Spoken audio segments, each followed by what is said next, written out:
Tere siis ka minu poolt, mina olen siis Mare Pauklin, olen tõesti sündinud ja kasvanud Kuressaares ja läksin siis peale keskkooli Tartusse ja sinna ma olen jäänud. Ja praegu on siis hea meel rääkida sellisest huvitavast haigusest nagu anafülaksia.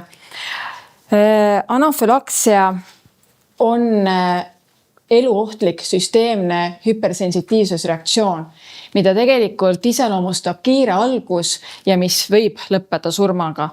Et selles mõttes, et see, et ta võib lõppeda surmaga, teeb tast väga tõsise reaktsiooni ja tegelikult väga paljud arstid kardavad, eriti need, kes on valvesituatsioonis, selle haigusega kokku puutuda, sest teinekord tuleb kutsuda välja ka intensiivravibrigaad.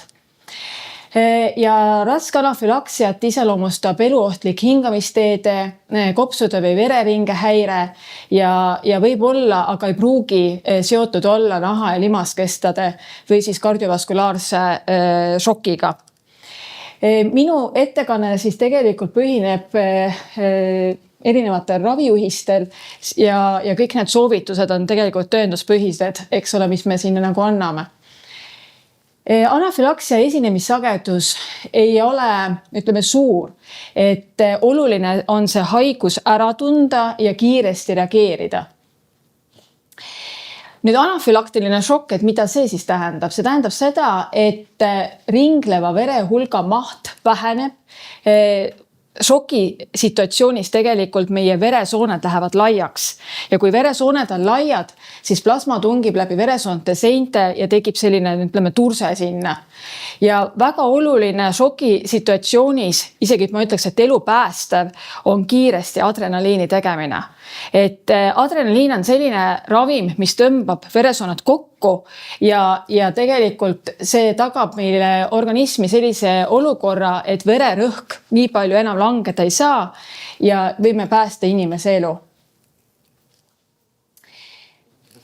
Nüüd ma lasen teile ühte video siin, ma mõtlen, kas see läheb siin käima. Anaphylaxis is a severe allergic reaction.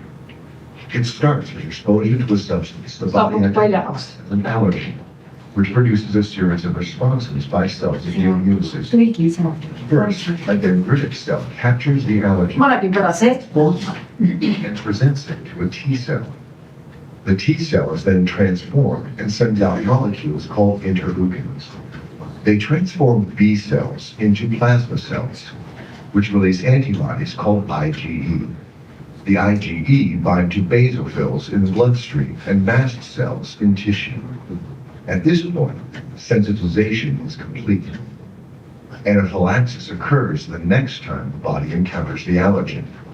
It combines with IgE on basophils and mast cells. This causes release of chemicals, which produce an inflammatory response throughout your body. Within seconds or minutes, your pulse may become weak and rapid. A rash or hives may form. Your airways may narrow and block your breathing. Anaphylaxis is a medical emergency. Without an injection of epinephrine, a person may die. Miks ma seda videot alati näitan on see, et ma mäletan, kui mina meditsiini õppisin, siis oli väga raske ette kujutada neid mehhanisme, sest need kõik on tegelikult rakkude tasemel. Ja anafülaksia puhul tegelikult toimub tohutu mediaatorite vabanemine ja olukord tõesti areneb väga kiiresti ja hästi oluline on see ära tunda õigel ajal, et me ei jääks nagu hiljaks ja tegutseda kiiresti. Kõik laias laastus allergiahaigused, seda on korduvalt siin täna ka nagu räägitud, põhinevad tegelikult ju sellel skeemil siin. Esialgu puudutakse kokku allergeeniga, aga see ei tähenda seda, et kohe inimese reaktsioon tekib. Korduval kokkupuutel võib tekkida alles see reaktsioon. Oleneb muidugi, mis seda reaktsiooni vallandab. Et mõned ained, kontrastained või ravimid võivad nuumrakku kohe ise ka mõjutada, et sealt vabanevad erinevad mediaatorid. Ja oluline on siinkohal see, et tänapäeval on hästi moodne teha igasuguseid tervisepakette endal, lasta määrata endal analüüse ja neid ise interpreteerida. Et siinkohal ma ütleks, et võib-olla osad asjad võiksid jääda siiski arstile interpreteerimiseks, et teinekord on raske neid analüüse nagu ise üle vaadata ja aru saada nendest, et teinekord jääb selline mulje, et ma määrasin endal need ja ma olen nende suhtes ka kõik nagu allergiline, et alati see ei pruugi nii olla. Et kõik, mis on positiivne, ei tähenda seda, et me oleme allergiline ja teinekord ei pea ka ütleme oma elu nii palju nagu muutma, pidama mõttetuid dieete, et selles mõttes ma tahaksin siinkohal tõesti südamele panna, et analüüse las interpreteerivad siiski arstid.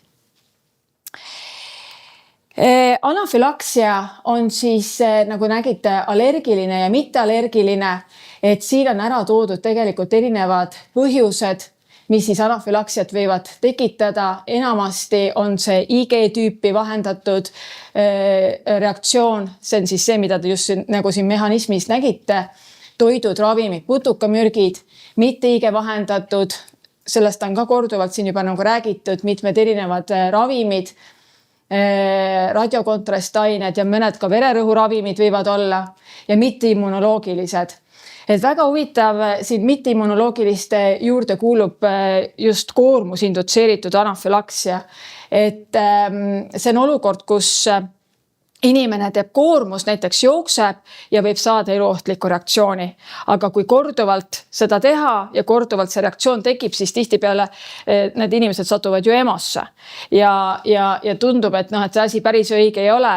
Ja kui nüüd hakata seda asja uurima, siis selgub tõsiasi, et sellel inimesel võib olla tõesti koormus indutseeritud anafülaksia. Et selle peale peab alati ka nagu mõtlema, et anafülaksia ei pea olema ilmtingimata allergeeni vahendatud reaktsioon, et siin on ka teisi erinevaid põhjuseid, et selle peale peab mõtlema. Oleks see vaid nii lihtne, et tegelikult seda situatsiooni mõjutavad ka erinevad koofaktorid. See tähendab seda, et kui inimene on haige, siis see reaktsioon võib pulgeda kiiremini. Kui ta näiteks on rase või on teistmelise eas, et siin on niivõrd palju erinevaid selliseid koofaktoreid, mille osas tuleb ka patsiendi käest küsida ja teie just peaksite nagu patsientidele arstile rääkima väga täpselt oma anamneesi ehk siis haiguse kulgu, kuidas kõik see situatsioon aset leidis, sellepärast et selle järgi tegelikult ju arst paneb diagnoosi. See, mida patsient arstile räägib, see ongi see, millest arst ju kinni hakkab ja edasi oma plaane teeb. Et selles osas on hästi oluline see, et kui on olnud mingisugune selline allergiline reaktsioon, anafülaksia, siis jätke meelde, mis enne seda toimus. Et need patsiendid jõuavad ju tihtipeale tagantjärgi allergoloogile ja siis me tagantjärgi hakkame mõtlema, et mis võis seda siis reaktsiooni põhjustada. Vahendavateks teguriteks on siis toiduained, ravimid, putukamürgid ja võib tõesti juhtuda selline asjaolu, et ei tulegi põhjus välja. Et uuri see palju, kui sa tahad ja nii hästi, kui ka patsient ei räägiks, lihtsalt see põhjus välja ei tule. Et teinekord ma olen oma patsientidel ka öelnud, et ei ole hullu. Et ei ole hullu, et me ei tuvastanud seda põhjust, sest tegelikult on tähtis see, et patsient oskaks toimetada tegevusplaani juhise järgi, et mis ta teeb siis, kui see reaktsioon uuesti tekib.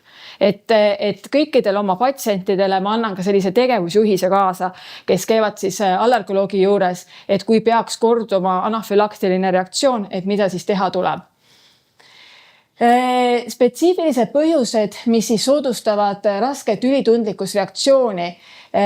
Enamasti on siin tõesti pähklid võivad olla, putukallergia, need on kiletiivalised, herilane, mesilane, nuumrakkuhaigused, vanemiga, kardiovaskulaarhaigus, need on need, kes põevad võib-olla kõrge vererõhutõbe ja koronaarhaigust, ateroskleroosi, kõrgenenud tryptaasi baaskontsentratsiooniga tõusvad haigused ja varasem raske reaktsioon, et nendel on siis suurenenud risk saada raskemat reaktsiooni. Ja nagu ma nimetasin, et anafülaksia on väga kiiresti kulgev, see on tõesti minutitega võib see kliiniline pilt siis järjest ja järjest enam minna edasi. Millised elundid võivad siis olla haaratud, nagu ma nimetasin, nahk, need samad kublad, nõgestõbe, mis teil just eelnevalt siin räägiti, võib siis tekkida.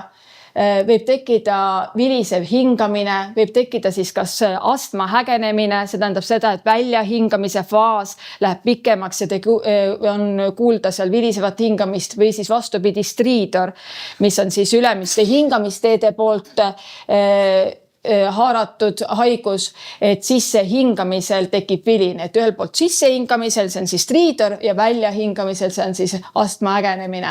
Et seda võiks nagu ära tunda. Tegelikult patsient tunneb lihtsalt, et ta ei saa hingata laias laastus, et tal on lihtsalt raske hingata. Kõhuvalu võib tekkida, kõht võib lahti minna, kindlasti tekib ärevus, surmahirm tekib nendel patsientidel, paanika, aga peab jääma rahulikuks. Ja südame-veresootkonna poolt siis alguses südame kloppimine, süda hakkab väga kiiresti lööma, aga seejärel võib mingil hetkel hoopiski väga aeglaselt lööma hakata ja siuke minestamistunne, et inimene kukub kokku, see tegelikult väljendub meditsiinikeeles vererõhulangusena. Siin on ära toodud üks uuring, mis võttis kokku, et kui palju neid sümptomeid, mis protsentuaalselt kõige enam siis tekivad. No siin on ära toodud, et nahasümptomeid on nagu rohkem, aga see ei pruugi alati niimoodi olla. See oleneb ausalt öeldes vanusest, kui vana on patsient, see oleneb kaasuvatest haigustest, et see oleneb väga palju erinevatest faktoritest, kuidas kellelgi see anafülaksia kulgeb. Tuleb meelde jätta seda, et tegemist on süsteemse reaktsiooniga, ta haarab mitmeid elundeid. See on selles mõttes hea tabel, et selle järgi tihtipeale ma nõustan ka oma patsiente, et anafülaksial on nagu nii palju mitut nägu, ütleme niimoodi, et ta ei ole niimoodi, et on vererõhulangus, hingamisteed haaratud ja lõõve, vaid ta võib ajas nagu niimoodi vaikselt kulgeda. Alguses on üks, siis tuleb natukese aja pärast juurde nagu teine ja need sümptomid võivad ka ajas raskemaks minna, et on nagu laias laastus siuke kerge, mõõdukas, raske, et see patsient võib liikuda nagu erinevatest raskusastmetest nagu edasi. Ja nagu ma ütlesin, et anafülaksia on tegelikult diagnoos, mis pannakse tihtipeale kliinilise pildi alusel. Ja väga oluline on just see patsiendi oma sõnadega situatsiooni kirjeldamine, mis siis tal seal oli, kui see situatsioon juhtus, et millised elundid siis haaratud olid. Ja selles osas on tegelikult väga oluline, et kui inimesel on ikka anafülaksia olnud või seda nagu kahtlustatakse, et tegelikult mingi meditsiini inimene seda ka nagu seda kinnitaks. Et selles mõttes oleks, nagu ma tean, et saarlased on sellised inimesed, kes väga kiiresti kiirabi ei kutsu. Et see peab ikka päris tõsine reaktsioon olema, kui kiirabile helistatakse. Aga anafülaksia on küll nagu selline situatsioon, kus tuleb 112 siis välja kutsuda, et selles mõttes mina oma vastuvõttudel täiskasvanute puhul alati vaatan, mida on kiirabi siis kirjeldanud, et millised elundkonnad on haaratud, et kas ma saan üldse seda situatsiooni anafülaksiks tõlgendada. Et selles mõttes on nagu hea, et kui ikkagi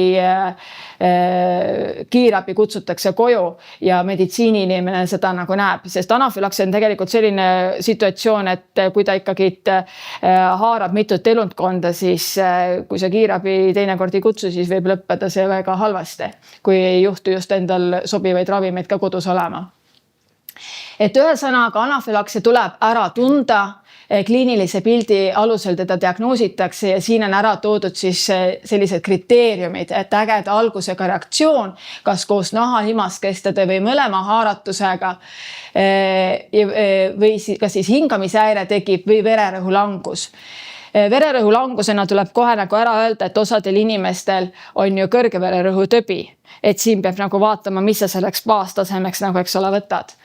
Pärast kontakti antud patsiendi jaoks tõenäolise allergeeniga tekib kiirelt 2 või enam järgnevatest naha- ja limaskestade haaratus, hingamishäire, vererõhulangus või siis püsivad seedetrakti kaebused. Või siis tekib kohe vererõhulangus pärast kontakti antud patsiendi jaoks teadaoleva allergeeniga. Et väga oluline on patsiendina jätta meelde, mis siis tekkis, tegelikult kellaajaliselt, kui kiiresti see reaktsioon tekkis, mis ta enne tegi, millises seisundis ta oli ja teinekord vaata, et tuleb tagantjärgi isegi see üles kirjutada, kui meelde ei jää. Ja oluline on teada ka asjaolu, et anafülaksia võib kulgeda bifaasilisena. Ehk siis ma toon näiteks näite, et inimene saab mesilasalt nõelata, arvab, et siiani on kõik nagu kulgenud hästi, aga võtta see näpust, seekord tekib siis väga raske reaktsioon. Kehale tekib nõgestüpi ja hingamisraskus, käib kiirabi kodus, läheb minema, aga võib juhtuda niimoodi, et 4–12 tunni möödudes pärast esmaskontakti tekib sümptomaatika uuesti. Isegi kui ta ei ole selle mesilasega nõelata saanud, et ta tuleb nagu bifaasilise reaktsioonina. Ja see on see oht tegelikult, miks inimesed surevad. Sellepärast, et seda esiteks ei tunta nagu ära, number 1 asi. Ja teine asi on see, et jäädakse abi andmisega nagu hiljaks. Et seda peab teinekord nagu ennetama ja neid patsiente peab jälgima, et need peavad jõudma tegelikult meditsiinisüsteemi, et kuidas võib kulgeda hästi, et ei teki, eks ole, aga me ei tea neid inimesi ette, kellel tekib, kellel ei teki. Et patsiente tegelikult peab nagu ravijuhendite järgi nagu jälgima, hingamishäiretega patsiente 6–8 tundi ja kellel on vererõhu langus, mida nimetatakse siis hüpotooniaks, neid siis isegi ööpäeva vältel. Et siin on ära toodud ka see skemaatiliselt, et mõndadele inimestele lihtsalt silmamälu. Et siin on nagu selles mõttes pandud pilt ka, et jääks silma ette. Ja nagu ma rääkisin, et anafülaksia on siis kliiniline diagnoos, meil teinekord aitab trüptaasi taseme määramine, aga ainult pelgalt selle järgi me anafülaksiat diagnoosida ei saa. Et veel kord on nagu hea, kui need inimesed ikkagi meditsiinisüsteemi nagu jõuavad. Haiglas me saame määrata tõesti trüptaasi ja seda määratakse siis 30 minutit kuni 2 tundi pärast sümptomite teket. Ja võrreldakse seda inimese individuaalbaastasemega ja kordusanalüüsi võetakse ka, kui on sümptomid siis ära läinud. Et see aitab nagu arsti siis mõtlemaks, et äkki võib olla see anafülaksia. Mul ikka satuvad need patsiendid ka, kellel on lihtsalt probleemiks üld-IgE tõus vereseerumist, et võib-olla siin saarlastele ka, et sellepärast ei pea nüüd väga palju muretsema, et üld-IgE järgi üksi allergiat me ei diagnoosi ja selles mõttes allergiahaiguse diagnoosimiseks on meil ikkagi käibel allergen spetsiifiline IgE ja veel kord, et ka see positiivne analüüs ei tähenda kohe, et inimene on allergik, vaid inimesel peavad olema siis ka kaebused selle allergeeniga kokku puutes. Ja anafülaksia, ütleme, äratundmine, uskuge mind, see ei ole lihtne. Isegi haigla situatsioonis me teinekord käib peas erinevad kõik võimalikud diagnoosid, mis sellel patsiendil viga võib olla, kui ma leian selle patsiendit madala vererõhuga ja ta ei ole nagu kontaktivõimeline. Et väga paljudele erinevatele haigustele peab arst tegelikult mõtlema. Et seda ei ole sugugi lihtne ära tunda tegelikult. Aga sellele peab alati nagu mõtlema. Et haiglas on meil selles mõttes lihtne, et me teame, et kas me oleme mingisugust uut ravimit teinud või mis iganes. Ütleme, kodustes tingimustes on natukene keerulisem seda põhjust nagu tuvastada. Aga väga palju, näete, kui pikk see nimekiri on, mille peale peab kõik nagu mõtlema. Ja nagu ma ütlesin, meie ravitaktika põhineb siis ikkagi ravijuhenditel ja oluline nagu ma veel kord rõhutan, on see haigus esiteks ära tunda, kliiniliselt seda kahtlustada ja koheselt, kui sa mõtled sellele anafülaksiale, siis esimene asi on ära teha adrenaliin, kui see juhtub siis patsiendil kodus olema. Ja kui ei juhtu, siis tegelikult nii kaua, kui kiirabi tuleb, siis võiks patsienti aidata niimoodi, et kui tal on vererõhk nagu langenud, siis tõstetakse jalad ülesse ja kui ta ei suuda ära hingata või on hingamisraskus, siis te panete patsiendi istuma. Et neid asju saab kodus inimene ise teha või see abiline, kes tal siis seal on, kui ta just üksi ei ela. Ja siinkohal ma võib-olla tutvustaksin seda samat adrenaliini autoinjektorit, mis siis osadel patsientidel võimalik, et on kodus juba olemas, et ka ütleme perekond, tegelikult kogu perekond võiks osata seda teha, sest teinekord võib olla inimene nii raskes seisundis, et ta ei ole suuteline ise endal seda autoinjektorit, adrenaliini autoinjektorit üldse nagu tegemagi. Ja selles mõttes on nagu hea, kui kogu perekond oskab seda teha. Ja näeb see välja siis selline, see on siis selline testpenn, et öeldakse, et see sinine ots on siis taeva poole, et see kõigepealt võetakse ära, et see süstal üldse nagu töötaks ja siis süstitakse läbi riiete, jaotatakse reis 4, siia poole, et jaotatakse reis 4 ja välimisse, ülemisse 3 tehakse ei, keskel. Nad ütlevad siia umbes. Tehakse süst, kuna siin on kõige parem verevarustus. Ja loetakse tegelikult nüüd uute juhiste järgi 3-ni. Et varasemalt oli 5-ni, aga nüüd võib isegi 3-ni lugeda ja võtate ära ja tegelikult helistada 112. Mõned ütlevad, et võib ka nagu masseerida, et siis imendub paremini, aga tähtis on see, et see oleks nagu tehtud. Ja ma saadan need süstlad siin nagu ringi käima, et tagasi saate panna niimoodi, et te lükkate selle tagasi ja siis saate uuesti proovida seda teha.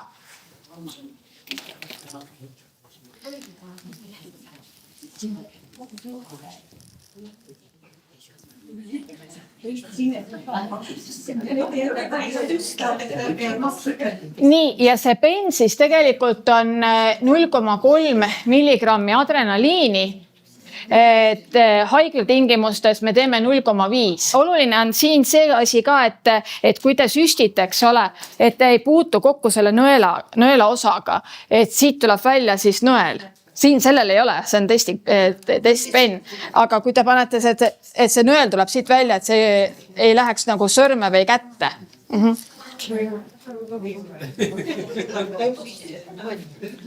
Et sellel ei ole mingit nõela.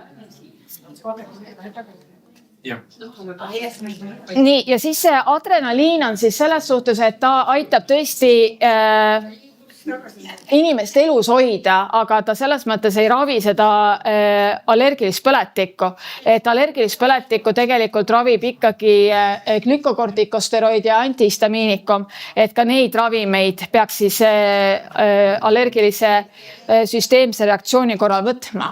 Ja kellele see adrenaliin siis võiks nagu kodus olla, on kindlasti need, kellel on, ütleme, eelnev anafülaksia toidule, lateksile, aeroallergeenidele või muudele mittevälditavatele allergeenidele, kellel on koormus indutseeritud anafülaksia või kellel on siis idiopaatiline anafülaksia. Ebastabiilne või mõõdukas kuni raske astma või siis putuka mürgiallergia. Ja suhtelised on siis enne või kerge keskmine reaktsioon pähklitele või siis ütleme saarlastel võib-olla siin on nagu hea meeldega jätta see, et need, kes elavad meditsiiniabist kaugemal, sellepärast et kõik inimesed ei ela Kuressaares. Et need, kes elavad seal teisel pool, ütleme seal tagaranna pool, et nendel võiks kodus olemas olla. Kui on allergia, kellel on allergia, süsteemne anafülaksia, siis anamneesis. Nii, et ühesõnaga ma ütleks nagu nii, et jätke meelde, mis on anafülaksia. Mõtelge selle peale. Kui saate, ma tean, et saarlased väga paljud peavad kodus mesilasi ja igal pool lendavad ka erilased. Nii et ühesõnaga, kui on kokkupuude suvisel ajal herilase või mesilasega või kellel on koormus indutseeritud anafülaksia või toiduainest indutseeritud anafülaksia, siis seda tuleb meenutada, mismoodi see reaktsioon siis käib, eks ole, milline on see kliiniline pilt, et haaratud võib olla siis nahk, hingamisteed, kardiovaskulaarsüsteem ja seedetrakt ja väga oluline on kiiresti tegutseda. Adrenaliin, kui see on kodus, tuleb ära teha ja helistada 112. Ja kui te tahate patsiendile abi anda, siis kui on minestamine, patsiendiga ei saa kontakti või ta kukub kokku, siis tõstke esiteks jalad ülesse. Kui tal on raske hingata, pange istuvasse asendisse ja kui temaga üldse kontakte ei saa, jääb kahtlust, kas siis on nagu kliinilisel surmale, siis tuleb tegelikult elustama hakata, aga igal juhul 112 tuleb helistada. Minu poolt on kõik.